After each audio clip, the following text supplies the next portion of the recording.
Hai, hello. Apa kabar pelajar semua? Cikgu berharap semua pelajar dalam keadaan yang sehat dan walafiat.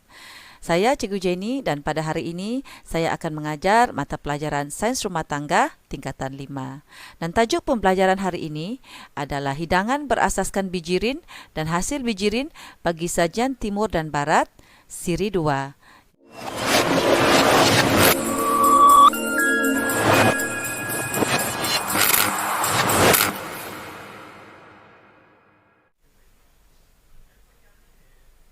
Standard pembelajaran untuk topik ini pada hari ini ialah yang pertama, menamakan bijirin serta contoh hasil bijirin, menerangkan cara pemilihan bijirin dan hasil bijirin, menerangkan prosedur penyimpanan bijirin dan hasil bijirin, menjelaskan kaedah memasak yang sesuai bagi mengekalkan nutrien bijirin dan hasil bijirin, merancang menu dan memilih resepi berasaskan bijirin dan hasil bijirin bagi sajian Timur dan Barat, menyediakan mise en place berdasarkan menu yang telah ditentukan. Okey, kita mulakan pelajaran kita dengan topik mi. Pelbagai jenis mi. Mi merupakan makanan ruji masyarakat Asia. Ia dihasilkan daripada tepung gandum atau tepung beras dan dicampur air ataupun telur. Terdapat dua jenis mi, iaitu mi segar dan mi kering. Mi segar dicelur dalam air panas beberapa minit sebelum dihidangkan, manakala mi kering dimakan setelah direndam dengan air panas dalam masa yang singkat. Okey, gambar raja yang cikgu tunjuk ini adalah contoh-contoh mi yang ada di pasaran ataupun jenis-jenis mi yang ada di pasaran.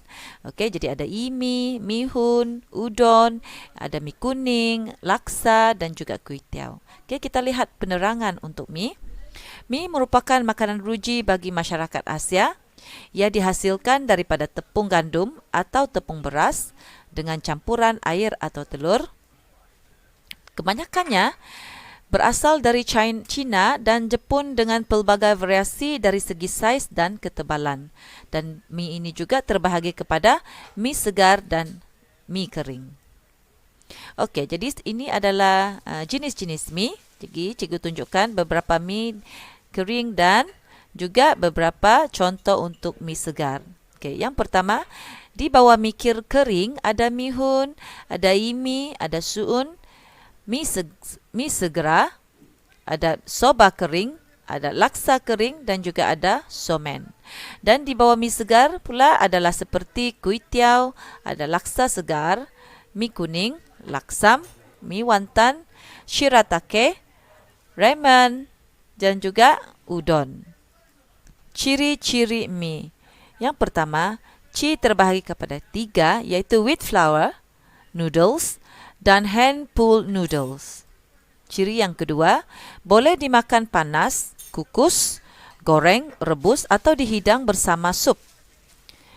Mi kering mudah dimasak dalam waktu yang singkat. Mi segar tidak pecah atau hancur apabila dimasak.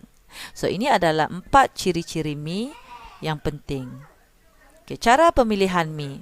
Yang pertama, rupa dan tekstur yang licin dan seragam. Okay, yang kedua, tiada tompok bila dilihat di bawah cahaya. Dan yang ketiga, mi kering berbunyi rapuh apabila dipatah. Seterusnya ialah jenis masakan mi. Okay, jadi gambar-gambar ini adalah contoh-contoh jenis masakan mi. Kita lihat yang pertama, Chinese noodles in peanut sauce. Gambar raja yang kedua, Szechuan noodles. Gambar yang ketiga ini ialah Shanghai stir fry noodles. Gambar ini pula ialah mi kari.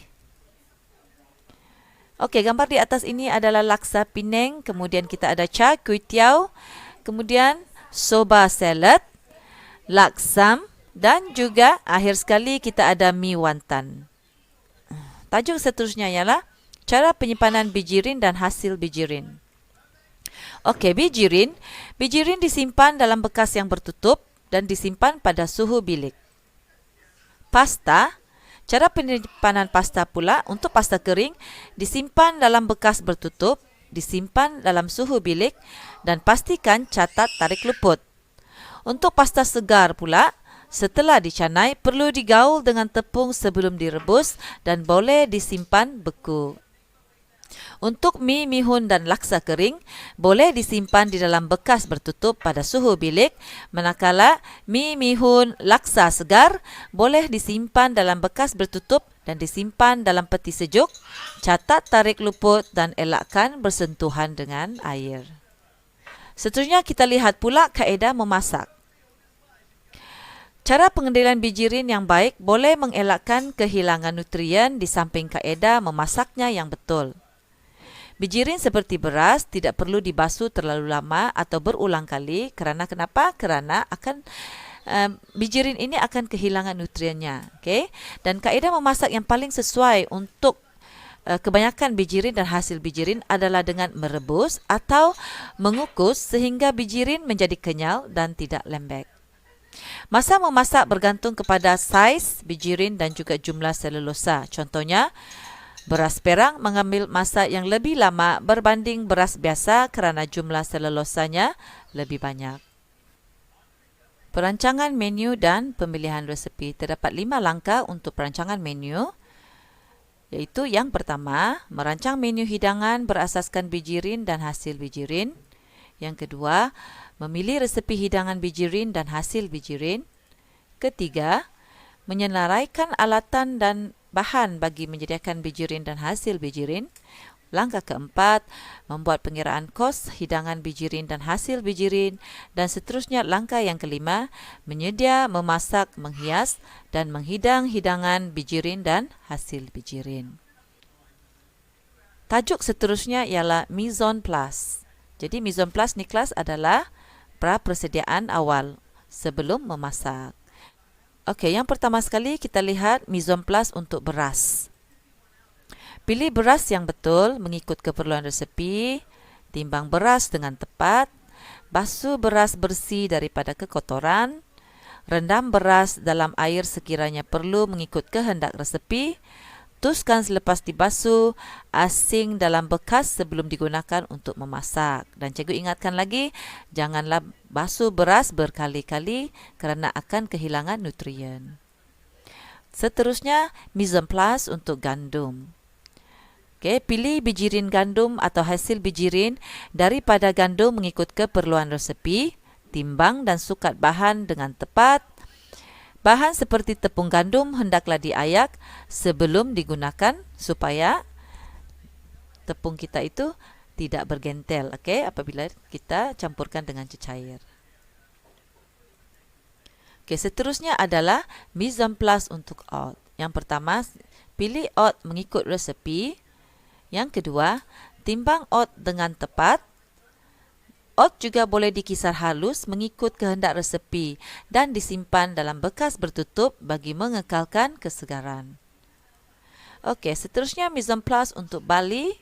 Pilih barley mengikut resepi, bersihkan barley daripada sebarang kekotoran dan toskan.